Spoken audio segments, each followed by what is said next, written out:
Jai Janendra. Welcome everybody. Let's start with the prayers as usual. Namo Orientanam, Namo Siddhanam, Namo Ayariyanam, Namo Vatsayanam, Namo Loe Sabba Sahunam. Eso Panchanamukaro, Sabba Pava Panasano, Mangalanancha Sabbe Simpadmam Havai Mangalam. Namo Arihantanam, Namo Siddhanam, Namo Ayariyanam, Namo Vatsayanam, Namo Loe Sabba Sahunam. Eso Panchanamukaro, Sabba Pava Panasano, Mangalanancha Sabbe Simpadmam Havai Mangalam. Namo Arihantanam, Namo Siddhanam, Namo Ayariyanam, Namo Vatsayanam, Namo Loe Sabba Sahunam.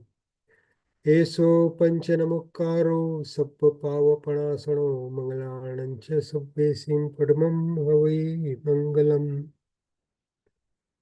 Veera Sarvasura Surendra Mahito, Veera Muda Sansrita, Veerena Bhiyata Swakarma Nichayo, Veeraya Nityam Namah.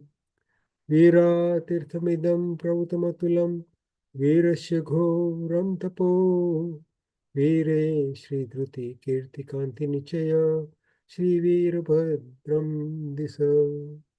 Kanthē Dharanendra Cha, Sochitam Karma Kurvati, Prabhustulya Manovrutti, Parshvanath Siyestu Vaham. अंगूठे अमृतवसे लब्धितड़ा भंडार श्री गुरु गौतम समरिये मनवांछित फलदातार भुवसगहरं पासं वासं मंदामि कम गणमुखं विसहर विसनिनासं मंगलकल्याणवासं विसहर फुलिंगमन्तं कंठे दारे जोस्यामणो तस गहरो गमारी दुट्ठ जराजंती ओ सामम चिट्ठ उदरे Banto Teej पड़ामो we बहु फलो होया नर तिरिये सुवी जीवा पावंती न दुख दोगचम तुह समते लद्दे चिंतामणि कप्पाय बभये पावंती अविकेणम जीवाय राम रम ठाणम ये संतो महायस भक्तिवर निभरेण हि एण ता देव दिज्य बोहिम भवे भवे पास जिण चंद.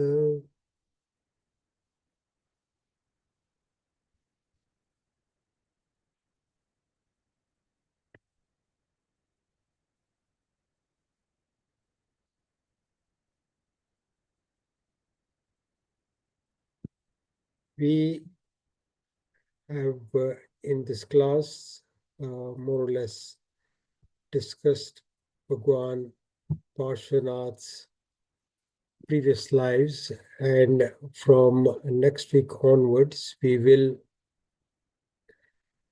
start off with the narrative of Bhagwan Parshvanath's conception, Janma, and carry on with his life. So that we will learn about over several weeks. And we have laid the foundation of the narrative of Bhagwan Parshvanath's life, starting from his previous births. And we've understood how the interplay of Bhagwan Parshvanath's soul's constant efforts to improve itself and ultimately reach the state where in his life that we discussed last time as a Chakravarti, he lays the foundation of becoming a Tirthankar Paramatma, and at the end of that life, his soul goes to the 10th Devlok and will proceed on from there this week. While we are trying to understand the journeys, and even though I've made reference to what we are going to be talking about today, what I thought would be a good opportunity was to discuss a bit more about karma in some depth, though we cannot do justice to that subject in one lesson. We would need a solid course of over several weeks. But I will just expand on some of the things that we've alluded to so that we get a better understanding of how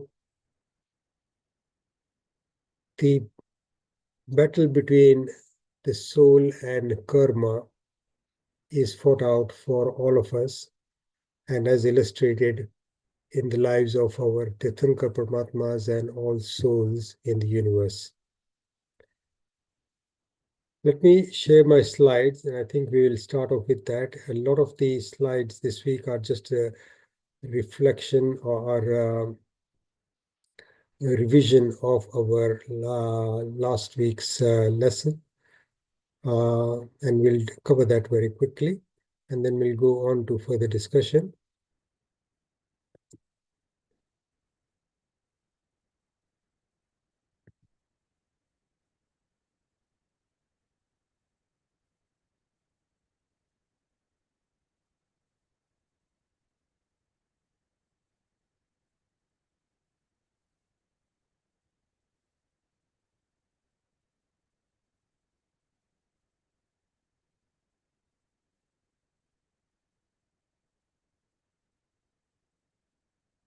Sorry, the date again there is wrong. The date at the bottom is correct. 6th of May. Just to recap, the last life we discussed was life 8 as Chakravati Suvarna Bahu or Kanakrat. That was the life of Bhagwan Parshvanath. And Kamat is born in that life as a lion. So we have looked at the life, the first life as Marubhuti, Bhagwan Parshvanath, Kamat or Kamat. Second life as elephant for Bhagwan Parshvanath, snake for Kamat. Third life as Vaimanik Dev for Bhagwan Parshvanath, and in Narak, hell for Kamat. Fourth life, Kiranveg Vidyadhar for Bhagwan Parshvanath, and a large snake and a python or a python for Kamat. The fifth life in the 12th Devlok with a long lifespan of 22 Sagarupams for Bhagwan Parshvanath, and a similar lifespan in the 6th hell for Kamat. In the 6th life, Bhagwan Parshvanath's soul is born as King Vajranab, and Kamat is born as a hunter, a will, in a forest by the name of Kurangak. Bhagwan Parshvanath is next born in the 7th life in Garivek Devlok as Lalitang Dev, and Kamat's soul is born in the 7th hell with a similar lifespan. And as we discussed at the end, after the life of a Chakravati in Mavideh Kshetra, Bhagwan Parshvanath's soul is born in the 10th Devlok in Mahaprabha Viman with a lifespan of 22 Sagarupams, whereas Kamat's soul is born in the 4th hell after the life as a lion with a lifespan of 10 Sagarupams. As we discussed, in every life, wherever Kamat or Bhagwan Parshvanath's soul are born into, they somehow meet up to fulfill their destinies, Kamat being the accumulator of extreme hatred, and that hatred, most of the time unknowingly, comes to fruition for him to become the person who kills person or the animal, snake, lion, which kills Bhagwan Parshvanath's body in that particular life.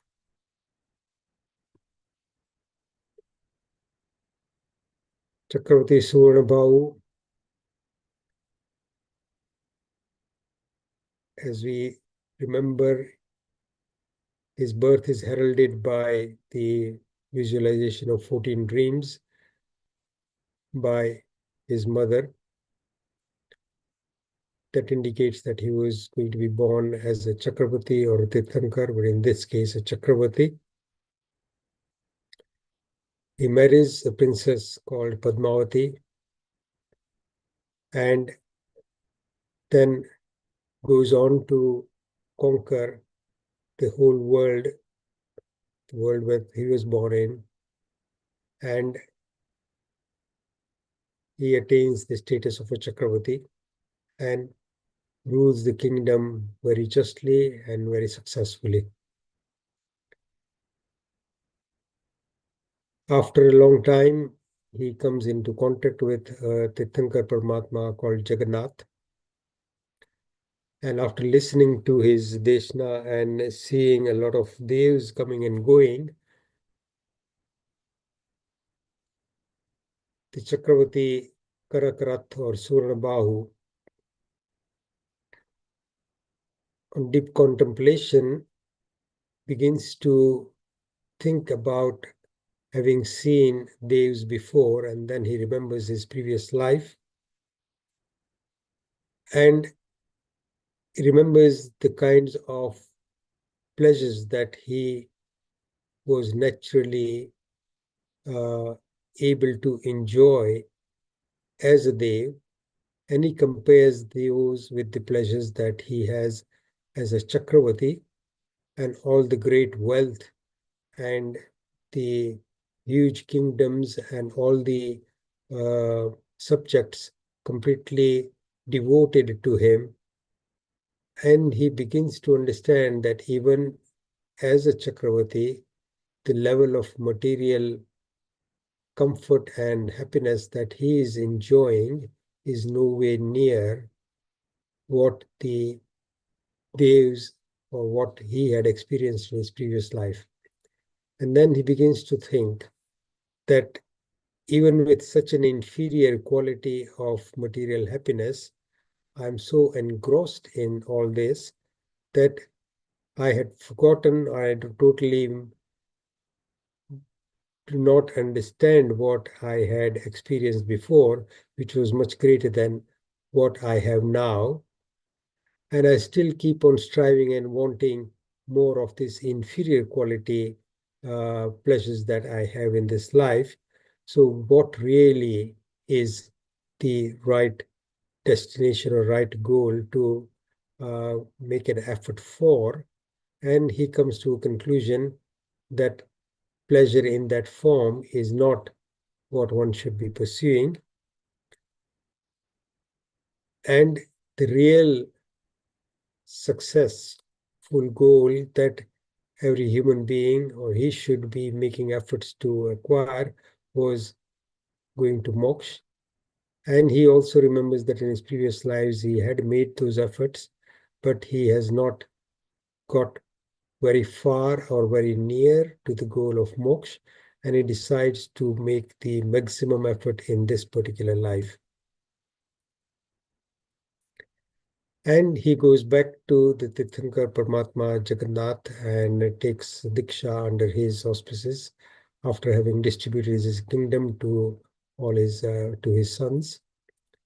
And as a Muni, as a Sadhu Bhagwant, he undertakes severe austerities and forms up the karma as a Tirthankar,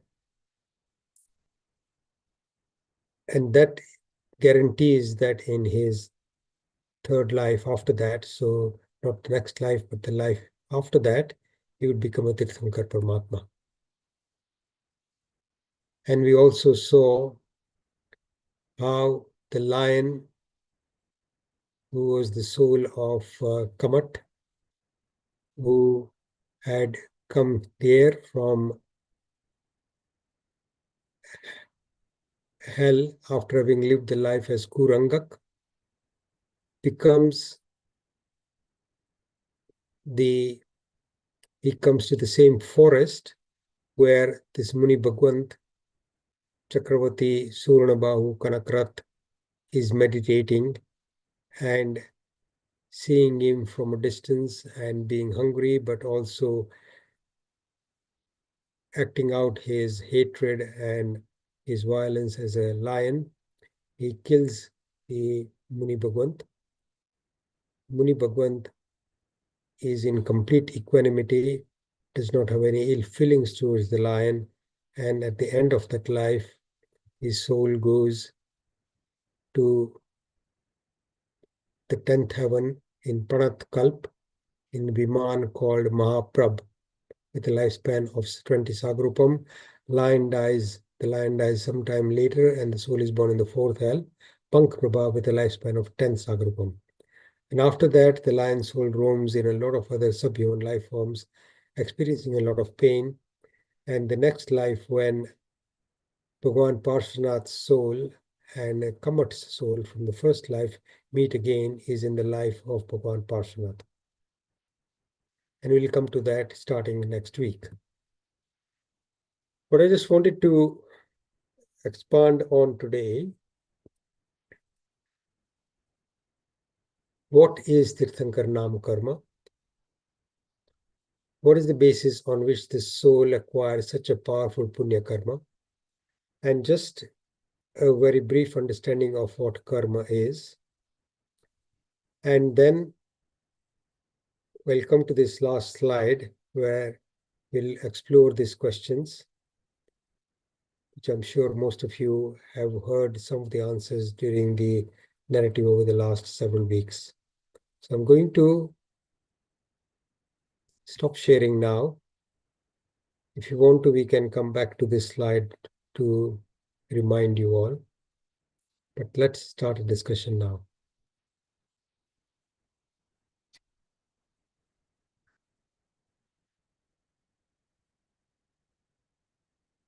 What do you all understand by karma?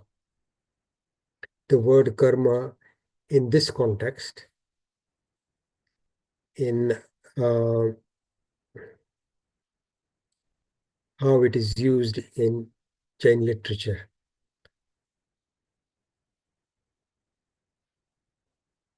The word karma is quite commonly used elsewhere as well. Karma means activity, karma means doing something, but the word karma in this context, what do you all understand by what is karma?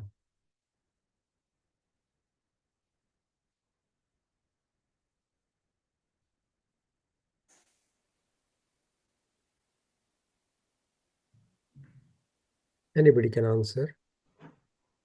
Ajitbhai, it's a way of life deserved of the past history. Karma is like way of life intended to be for past experiences or whatever. Okay. All right. So that's one way of looking at it. So you're talking about the effects of karma. But in some ways, if you look at this as a system of justice that unfolds to give us the various experiences that every life experiences during their life. So, for example, an ant is born as an ant, it has instinctively begins to seek nutrition to feed itself, to grow, and then to procreate, and then carry on its duties. And all of that is in the pursuit of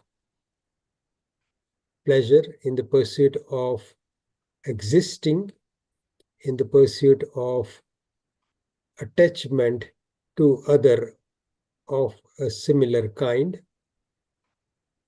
and to form those kinds of attachments. So all these things are experiences that every life form experiences, whether it's one sensed or five sensed. To an extent, all the different life forms have got these basic instincts which are unfolding during that particular lifetime. Jainism Jain Dharma describes the mechanism and the systems that are in place to give each soul the experience that is particular to that particular lifespan for the period for which it is destined to live that life. And then at the end of that life, the system, according to laws that are work without fail, the system fulfills its working, and the soul then transmigrates to another life form to again carry on a similar journey in a different body. So the system by which this happens, the mechanisms by which this happens, the agents by which this happens. So if you look at ourselves as the soul is non-material. Is karma material or non-material? Karma is non-material. Okay. Are our bodies material or non-material? Material. Okay. So why do you think karma is non-material? Because we cannot see it, or because It's an act of feeling. it's an act of feeling? Okay. Yeah. So that's deeper inside. That is what generates the system that ultimately makes its effects known. But in terms of, say, for example, what we've learned before is that, let me just change this screen in a minute. If you look at the soul as being non-material, and what you are describing, Sudhirbhai, is that karma as being non-material, and it is just what goes on inside. But in effect, the virtues of the soul, the greatness of the soul, is all obstructed and hidden by the karmas which the soul has acquired, and in its very different forms in different souls. The amount of the true nature of the soul that is exposed varies with every life form. So as a human being,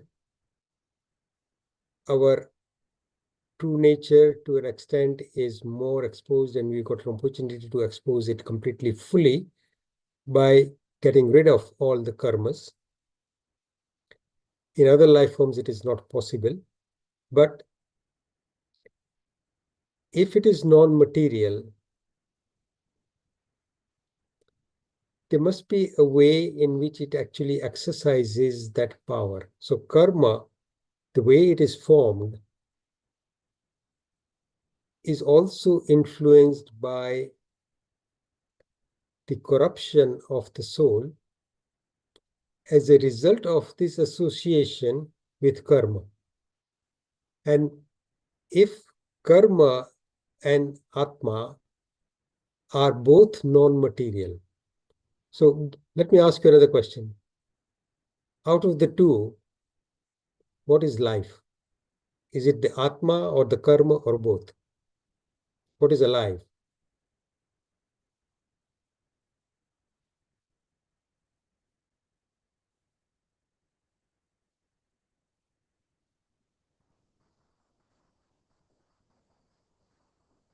Where is their life? In the atma or the soul or karma?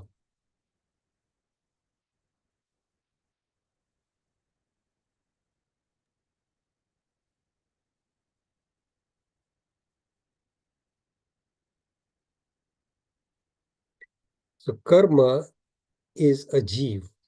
It is non-life. It is out of the six dravyas, it is pudgal dravya and it is material. Karma, it's used in different terms, but if you're looking at the exact mechanism by which it actually fulfills its, how it affects the soul, it is the material that is accumulated. So karma, in fact, is material. Karma is material and composed of parmanu. Parmanu is the smallest indivisible particle of matter. And in its various forms, the denser it becomes, the finer it becomes. So the material that we use to that form our thoughts is called manovargana. Finer than that is the material that forms karmas, that is karmanovargana. The material that forms our bodies is called audarik vargana. The material that forms the finer body called Vaikriya Sarir, that is the body of devs and people in Narak. And this Vaikriya Sarir can be formed by human beings with certain powers. Then there is Aharak Sarir.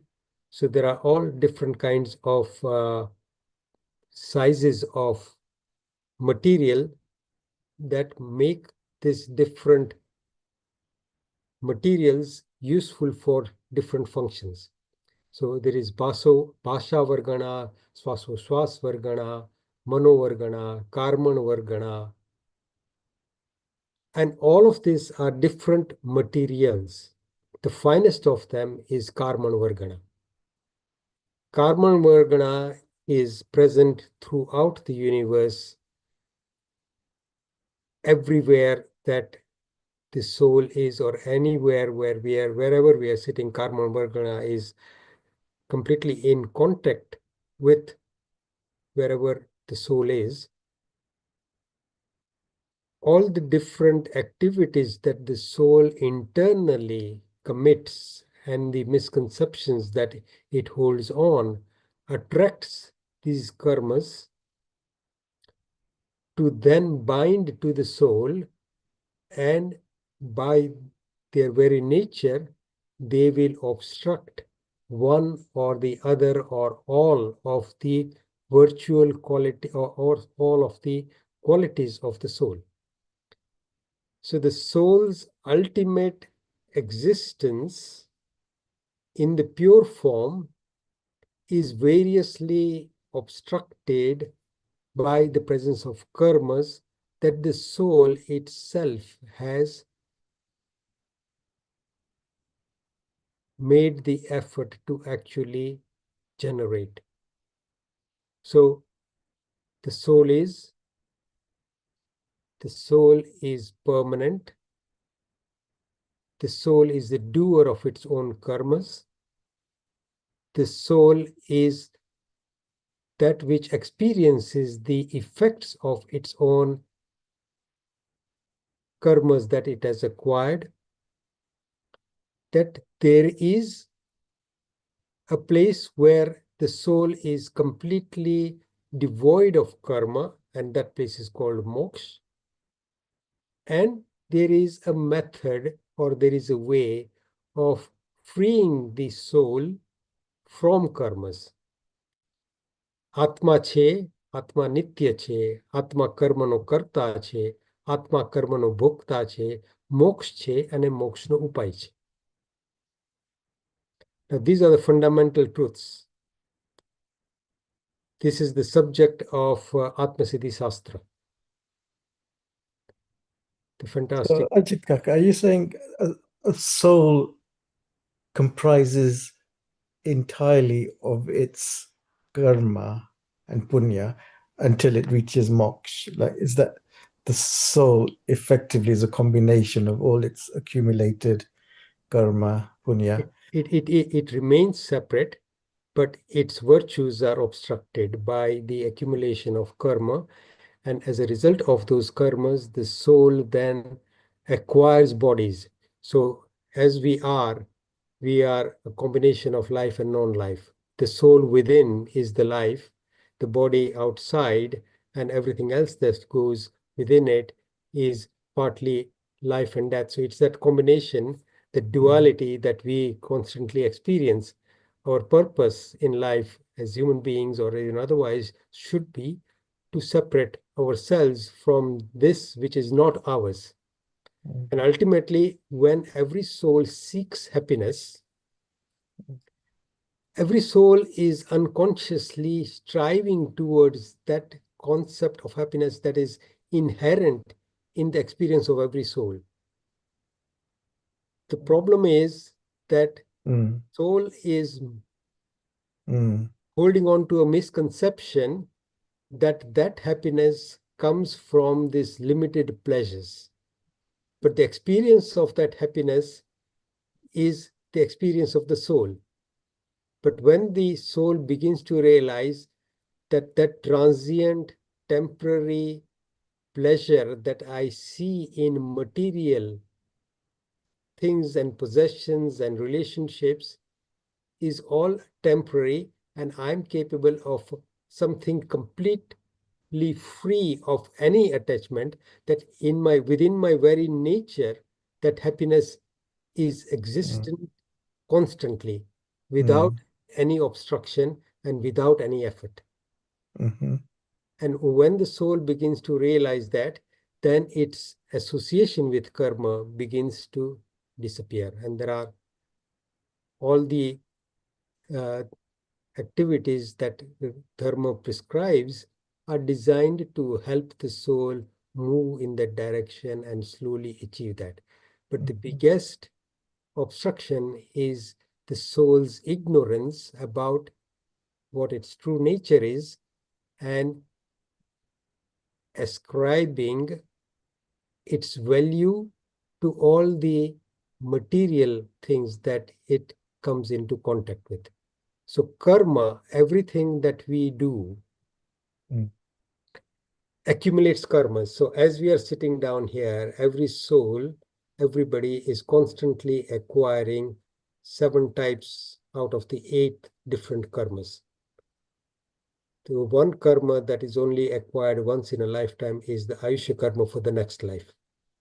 All the other karmas are constantly being acquired and spent and released, and everything that is happening constantly to the soul, because in its limited time cycle and its effect on the exposure of its virtues, the karmas are constantly active in that respect. And as they are active, we are also accumulating new karmas, because what actually determines the binding of karmas. And the reason I'm coming to karmas this time is that we are talking about Tirthankar Nam karma. It is still a karma, but it is the highest form of punya karma that exists in the universe. Because what it brings is the most fantastic accumulation of karmas, accumulation of worship, accumulation of the best body that karma can bring, the best strength, the best power, and a life which is helped to by every day by human beings. It's worshipped, and all that accumulated punya karma comes together as Tirthankar Nam karma, and that results in the birth of a Tirthankar. And a Tirthankar is a ford maker, or the one who sets out a tirth, so revives dharma. And what is tirth? The tirth is the system which revives, shows the path to all souls of attaining nirvana or moksha from that time onward. So this comes in cycles, and that is how nature has designed this. So the revival of dharma in every time cycle, and in Mahavidya Kshetra after a certain period. So after, say, between Bhagwan Rushabdev and Bhagwan Ajitnath, there are several billions of years time spent, and slowly the awareness of the true dharma or the true nature of the road to moksha becomes slowly lost, and then another Tirthankar is born.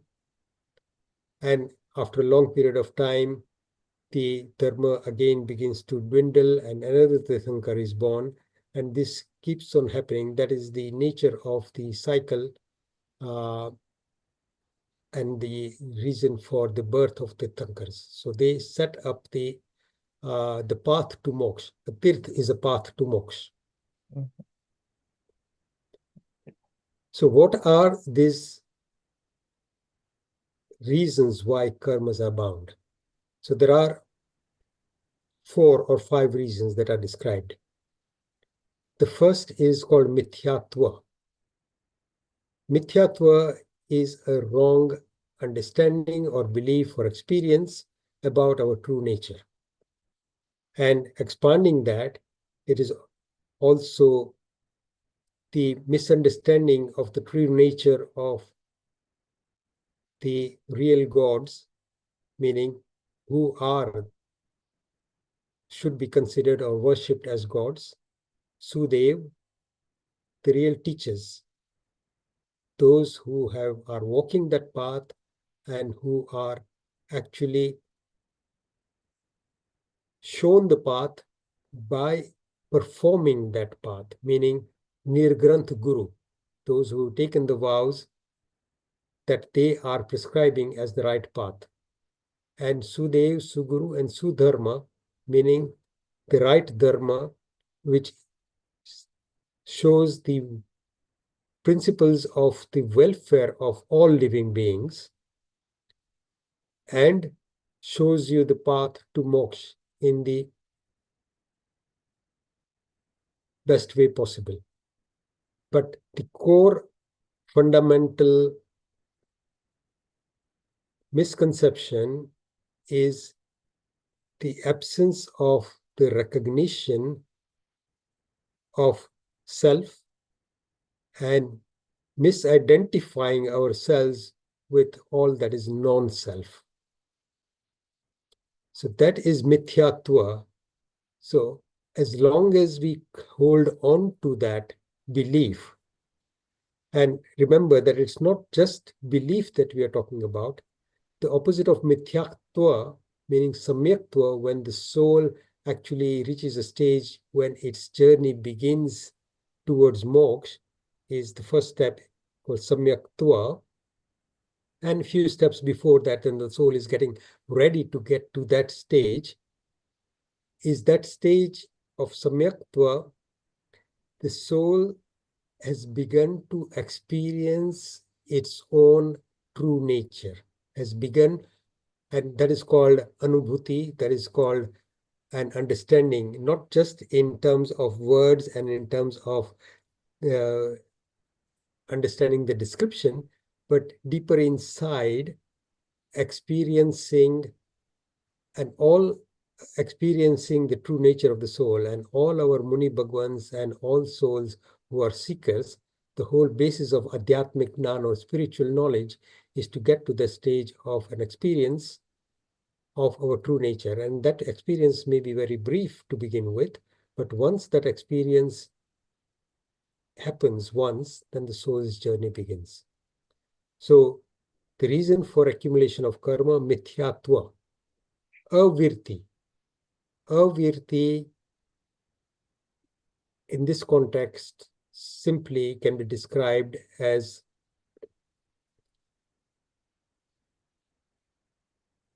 not staying within the experience of the soul, meaning the soul is spreading, or the person is getting attached to everything else that is happening outside and getting attracted to the different things that join it to the world outside. So, for example, virti. Virti means the life of a Muni Bhagwan, where you are completely detached from worldly life. So you have taken a conscious decision to give up your wealth. You've taken a conscious decision to give up your family. You've taken a conscious decision to not worry about your body. You've taken a conscious decision to not accumulate any wealth and to not hold on to anything beyond your absolute basic needs. And even going beyond that, whatever you have, if you have an attachment to what you have, then you are actually not fulfilling those vows either. To become completely separate from any kind of attachment, meaning practicing brahmacharya or complete celibacy. So all those path of virti, that is virti. Avirti means absence of that. What our Sadhu Bhagwan does is called Sarva Virti, meaning that they have taken vows to become completely detached. What we as householders can do is what is called a Des Virti, meaning limited vows. So Mithyatva Avirti, Kashai. Sorry, Ajitbhai, sorry for Yeah, no, go on. Yeah. I was just wondering, does that mean that whatever unconsciously you do as well, is that part of that as well? Yes. I mean, in when you're sleeping, you're not aware. Your thoughts are they're not. Even though you don't want to think those things, you are automatically thinking it. Is that part of? Yes, that is part of it, because ultimately the formation of karmas reflects what is going on inside within the soul. Unconsciously, the thoughts that we understand as thoughts stem from something deeper than thoughts. So when we are thinking about certain things, if we look back and see where did that come from, what is the deeper emotion within me that, so for example, if I look at an activity that I'm doing, so for example, I'm going to the bank to draw some money. Just let's take a very simple example. As I am walking there, and as I get there, I look at the bank balance, and it tells me that there are this much amount in there, and I take a decision as to how much I want to draw. Outwardly, all that activity seems simple, but if within that journey to the bank, my thoughts are, these are the things that I want to buy. I want to buy these things, that's why I need the money. And I want those things because, one, I want new clothes for whatever reason, because I like the look of certain things. I'm going to next from the bank because I want to buy a shirt or a suit or whatever. Deeper than that thought of wanting to buy something is that desire to accumulate more. Looking at the bank balance, if it is more than expected, the pleasure that it gives me is again desire to accumulate, the desire to and the fault of lobe, acquisition. If it is less than what I expect, then the regret that I might feel, what has happened? Has there been any movement? What I don't know, then I check the rest of the balance. All those things that go on within the mind that generate the thoughts that I then follow through. All that activity, starting from deeper inside, onto the thought, onto the physical effort of moving into the bank. And then if there is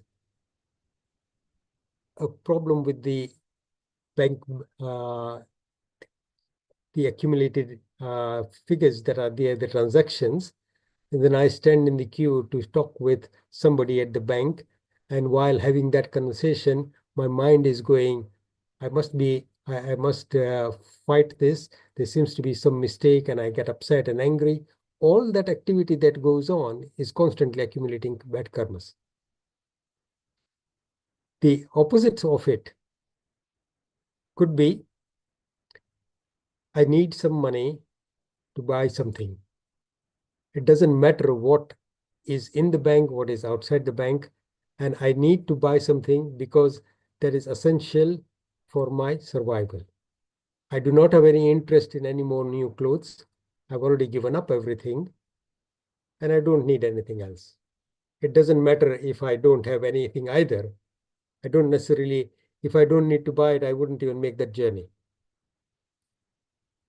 So that avirti that is constantly affecting us in everything that we do. And beyond that, the third reason for accumulation of karma. So, Ajitbhai, in answer to your question, all these things deeper inside are going on in our sleep as well. Because if you wake up in the middle of the night sometimes with a bad dream, or if you wake up early in the morning, the kinds of things that are churning up in our minds are all coming from deeper within. And the path of sadhana is to make an effort to purify that which is the source of all these different strands of emotions. And what I was describing in that journey to the bank is the third reason for accumulation of karmas is kashai. Kashai are all the bad emotions, krodh, man, maya, lobh, and there are different types of that, kashai, non-kashai. So anger, pride, deceit, and greed, and attachment and hatred. All those negative emotions are a powerful source of the accumulation of karmas. Mithyatva, avirti, kashai, and yog. Yog meaning activity. So everything that we do, so everything the mind does, man, vachan, kaya, and deeper inside what generates that, and deeper inside the emotions that generate that, and deeper inside the corruption of the soul that generates that. So all these chains of events determine the accumulation of karmas, and anything positive that continues simultaneously also gets rid of the karmas. It also modifies the karmas that are pre-existing, because once a karma is formed, the nature of the karma is determined at that moment. What kind of virtue, what virtue of the soul will it obstruct? Is it a knowledge obstructing karma? Is it a vision obstructing karma? Is it a happiness obstructing karma? What kind of karma out of those 8 major karmas, that is determined. How long will it stay in stasis before it becomes ripe for fruition? That is also determined. So Prakruti Bandh, Sthiti Bandh, how long will it stay? Pradesh Bandh, what is the size of the karma? How big? So it is a material. How many or how big are the body of the karma? So how densely is it packed with Parmanu? Ras Bandh, how dense it is. So all these things are determined at the time of the formation of the karma. And then there comes a time when its time for fruition is determined. And when that time comes, which may be several lifetimes ahead, then that is guaranteed. But not for all, because modifications keep on happening. So then there are 2 types of karmas, nikachit and anikachit. Nikachit is something that is solidly, absolutely determined, and it will always give you the effects that is destined for. So when you talk about good karmas, in this Natra Puja, it says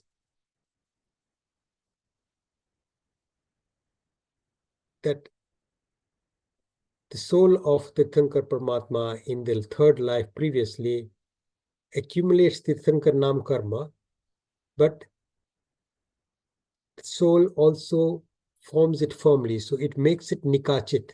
So the karma may have been formed earlier, but unless it is firmly bound, it is not guaranteed to give the effect that it is going to give. But in the 3rd life, it becomes very firmly bound and it won't be altered by any other means. So therefore, it will be guaranteed to give him the birth of a Tirthankar. And what is the basis of that Tirthankar Nam karma? जो होवे मुझ शक्ति EC सभी जीव करुण शासन रसी ऐसी भाव दया दिल माधरी Tirthankar Nam Karmanika Chanta. So what the soul of Tirthankar Paramatma thinks is that if I had the power, so this goes like this: I've understood the nature of reality. I've understood what makes the soul happy and unhappy. I have understood the true nature and the power of the soul. I've understood that, and I want to progress to getting to the stage, but in that journey, I want to make every living being in this universe aware of that truth. I want to make every living being follow that path to the ultimate happiness. जो होवे मुझे शक्ति EC सभी जीव करू शासन रसी. And that feeling, that sort of great surge of benevolence that a Tirthankar Paramatma's soul experiences in that life, and it becomes firmer and firmer. And we need to understand that that feeling of universal benevolence, universal brotherhood, the emancipation of all souls, and he's not thinking about human beings alone. He's not thinking about people in Devlok, in Naraklok. He's thinking about each and every life form, because at that stage he's understood the true nature of all life and the sameness of the soul in every life. And once that is completely understood, then this great surge of kindness, karuna, wells in him, and that gradually begins to accumulate the karma, and it reaches a certain extent that karma is then completely formed up, and then that guarantees to give him the life of Tirthankar Paramatma. That is the basis on which every Tirthankar Paramatma's Tirthankar Nam Karma is formed. And in Bhagwan Parshvanath's life, that is formed in that last bhav that we described as a Chakravarti, that is formed, and that is followed by a lifespan of 10 Sagarupams in Devlok. And from there, in his next life, he will be born as Bhagwan Parshvanath, and will start looking at that life from next week onwards. But let me just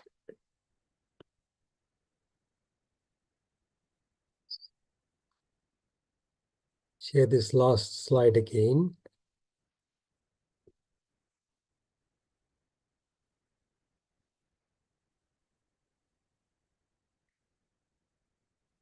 Just very briefly and quickly.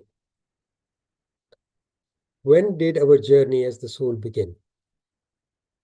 Now, we answered these questions before, but just to check our understanding. Anybody? You can all switch on your videos if you like.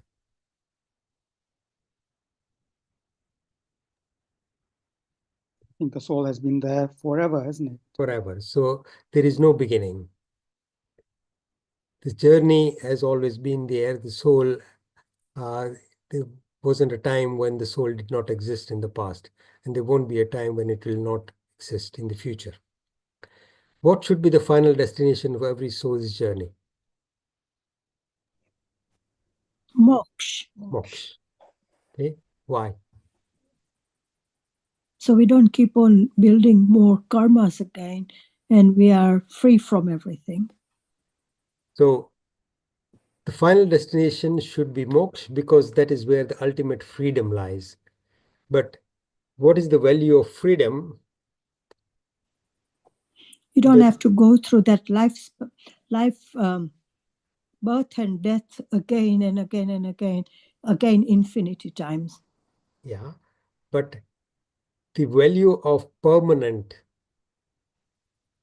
state, bliss as well. Bliss as well. So ultimately, what we are all looking for is total, bliss, uncorrupted, unsullied happiness, because that is our true nature, Anand. And we want to be happy, and we want permanent happiness. We don't want to be moving about from different limited existences and then carry on repeating the journey. We want a place where it's permanent. The question to ask ourselves is, do we really want that? Because if you look at ourselves, we like change.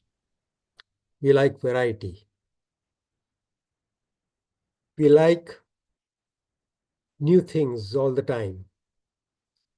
And our constant interest in all that myriad ups and downs and the news and everything that goes on in the world suggests otherwise, that we often do not really value permanence. So we get bored by permanence. If everything is the same every time, we like, say, if at home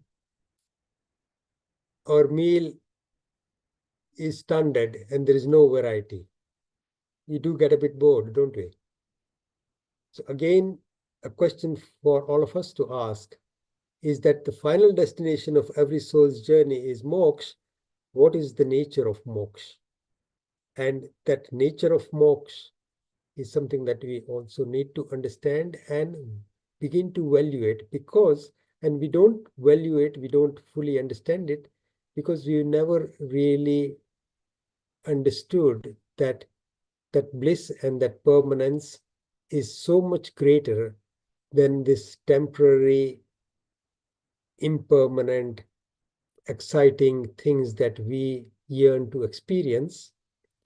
But that constant bliss in its permanence is so much better and greater And when we begin to realize that, then our journey has really started. What happens if you do not have a destination to go to? We wander around aimlessly. We wander around aimlessly, but we feel at every stop that we've reached our destination, when we get so engrossed in that destination.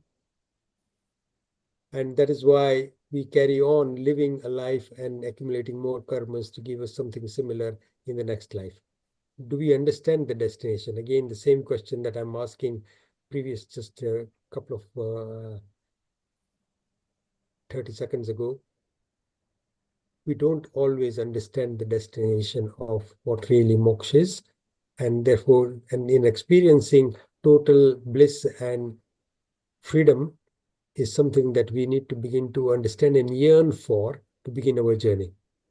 What is a better goal, constant movement or stillness?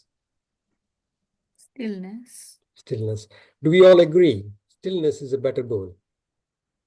Yes. Happiness is activity or inactivity? Stillness. It's a bit of both, isn't it? Is it? It's an activity of good deeds or inactivity of the bad deeds. Total inactivity, neither good nor bad, being within yourself. I'm totally at peace. I don't want to do anything at all. I want total aram. And bliss exists in total inactivity, because that is what moksha is. That is why the earlier question, do we understand the destination? What should be the final destination of every soul's journey? So when we go through Bhagwan Parshvanath's life, I'm going to stop sharing, but I hope I have stimulated some questions. When we go through Bhagwan Parshvanath's life, we'll try and understand a bit more about moksha, and let's explore that in a bit more depth. But when we are talking about doing more of good and less of bad, that is a journey, that is part of the journey. There are two stages. When we are beginning the journey, towards Subh. Subh means becoming better. But ultimate goal is becoming Sudh. Sudh means pure. So becoming better from where we are is the part of the journey. The destination is becoming Sudh. Sudh means completely pure. If we get stuck in the idea that Subh is the ultimate goal, meaning that doing good is the ultimate goal, then what will happen is that we keep on accumulating good karmas, but that doesn't, unless our focus is on becoming pure, so again we must remember, Tirthankar Nam karma is still a karma. It is the fantastic punya karma which helps the Tirthankar to set up the tirth. It brings in everything that comes together to actually establish that Jain Sasan. But ultimately that ends, and the Tirthankar Paramatma follows through to the ultimate destination. He doesn't think that if I'm here permanently, then I'll be carrying on doing more and more good, because that journey ends as well.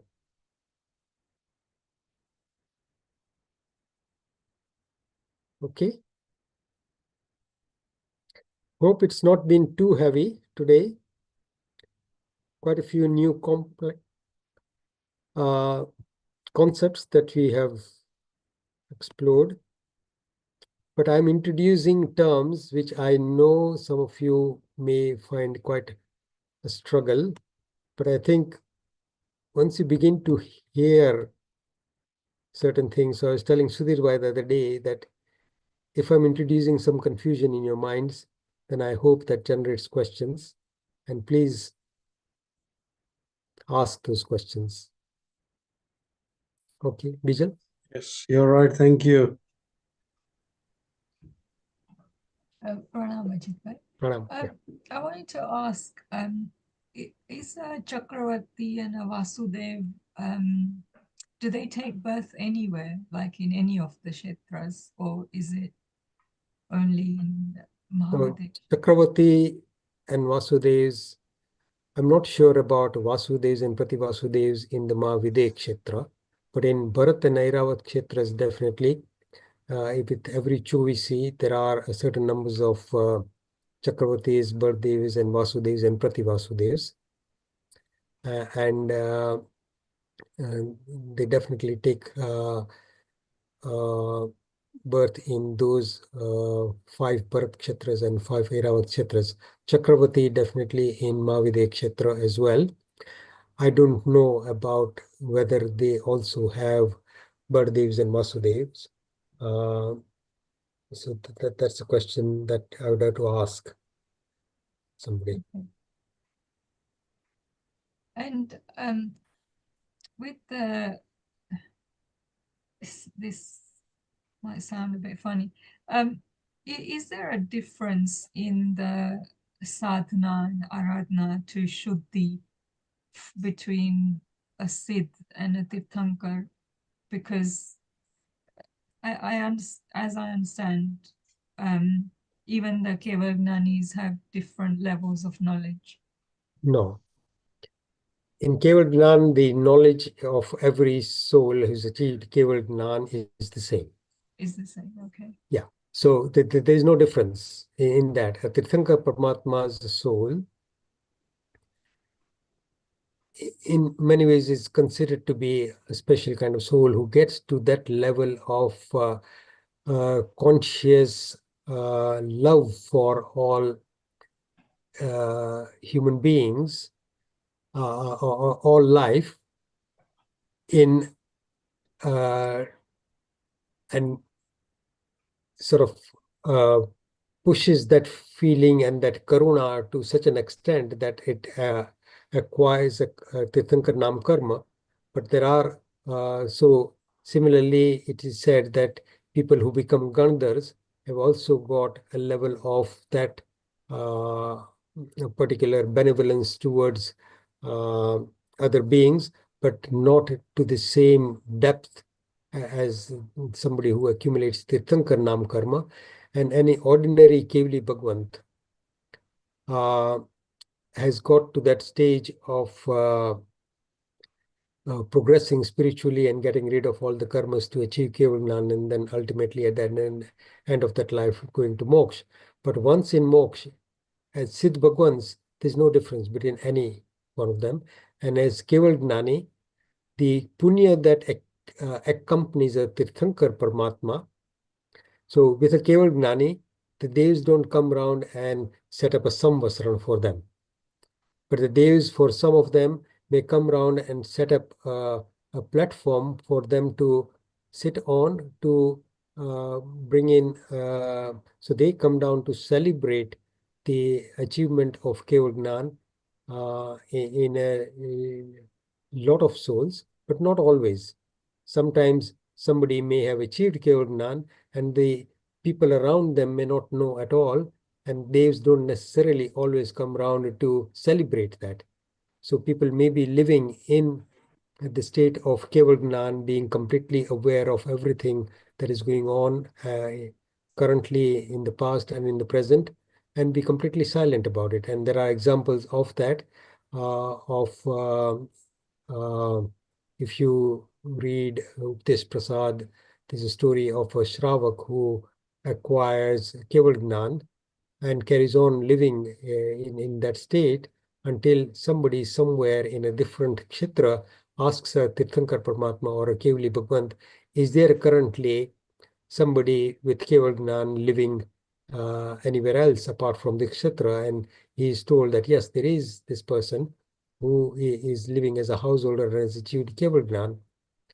And then they come round to worship him, and then the time has come for him to give up but they are living in a completely detached form. But so and sometimes Devs set up a platform like it's called a kamad, or a large lotus, for a Kevli Bhagwan, who is not a Tirthankar, to sit and give a sermon to the people around them. So Keval Gnan does happen. It's not always known. There is a story of Puspichula Sadhvi, who, unbeknown to her Guru Bhagwant, has achieved Keval Gnan. There is a story of Chandan Bala and Mrugavati. Chandan Bala was the Guru and Mrugavati was the Sishya, and she achieves Keval Gnan. And then also there's a story of Gautam Swami, who comes along from Astapad with those 1500 tapasis, and by the time they reach Bhagwan Samvasran, all the 1500 have achieved Keval Gnan. And when they are going to sit in the Keval Gnani's Parshada, so the Bhagwan's Parshada in Samvasran is divided into 12 different sections, and this 1500 tapasis, they all move towards the Keval Gnani's Parshada. And Gautam Swami guides them and says, no, you shouldn't be going there. You are not yet Keval Gnanis. You need to be coming here to the ordinary folks, particular space.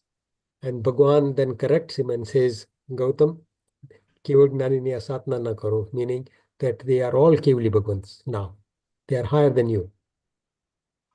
So that was unbeknown to anybody else. So Keval Gnan can occur without fanfare. Okay. And when Bhagwan achieves Nirvana, the devs come and then they do the last rites. Yeah. Does that happen to Siddh Bhagwans as well? No, Siddh Bhagwans are what we call as are already in moksha. So you're No, but when they achieve Nirvana. Siddh Bhagwans are Samanya Kevli who have left their body to go to moksha. Yeah. So as a Siddh, you don't have a body. So there is no Antim Sanskar there. No, but so sometimes there's a time period, is there not, between them achieving Keval Gnan and them? Yes, of course. So they are Kevli Bhagwans who have a lifespan of, say, 50, 100, a million years left before their lifespan for that particular life finishes. So in that period, after they've achieved Keval Gnan, they will spend their life as Kevali Bhagwans, fulfilling their whatever remaining karmas there are. They are not acquiring any new karmas as such. They are acquiring and then discarding until the time comes for their nirvana. But at the end of their life, when they go to moksha, when they achieve nirvana, what you're asking is whether the days will always come and perform the last rites. Yeah. Yeah. So I'm not sure whether that happens every time.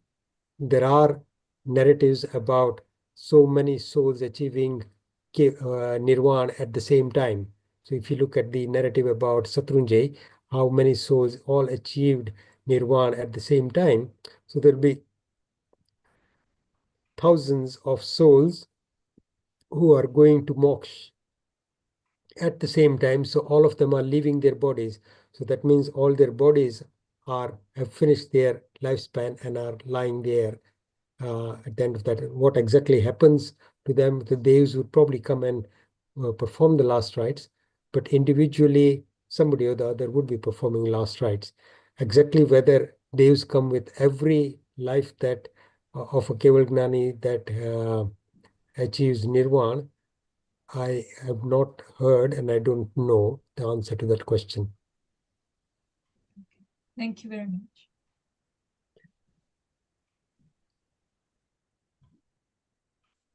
Okay, feel free to send in your questions, and if any one of you want to have a chat, otherwise feel free to ring me. I think you all got my number on the group, but if not, I'll just put it here.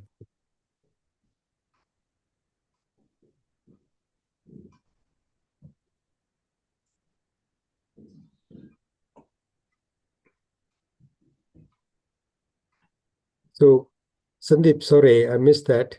Mahir Bhagwan's soul was Vasudeva in Mahavidya Kshetra in one lifetime. Yes. No, sorry, I'm wrong here, but it was some other soul in one story you mentioned in earlier. Okay, don't worry about that. Sandeep will revisit that at some stage. Okay.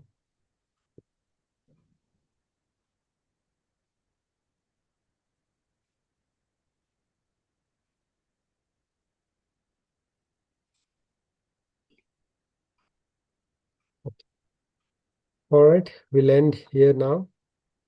We'll start with Bhagwan Parshvanath's conception external peak. I've said anything that is against the teachings of our Tirthankar Paramatmas and our Jain Dharma, I ask for forgiveness. Chiragna Virudh Kaipan Boli Oti, Sudamanujan Kaya Kritas Michami Dugram, Saramangala Mangalyam, Surakalyan Karanam, Pradhanam Suradharmanam, Jainam Jeti Sasanam. If I've left anybody with some confusion, please don't hesitate to put that question down. However you can phrase it, don't worry about it. We'll explore it together. Okay. Thank you, everybody. Thank you, Pranam. Thank you. Thank you, Ajitbhai. Thanks. Thank you. Thank you, Ajitbhai. Thank you, Ajitbhai. Thank you. Thank you.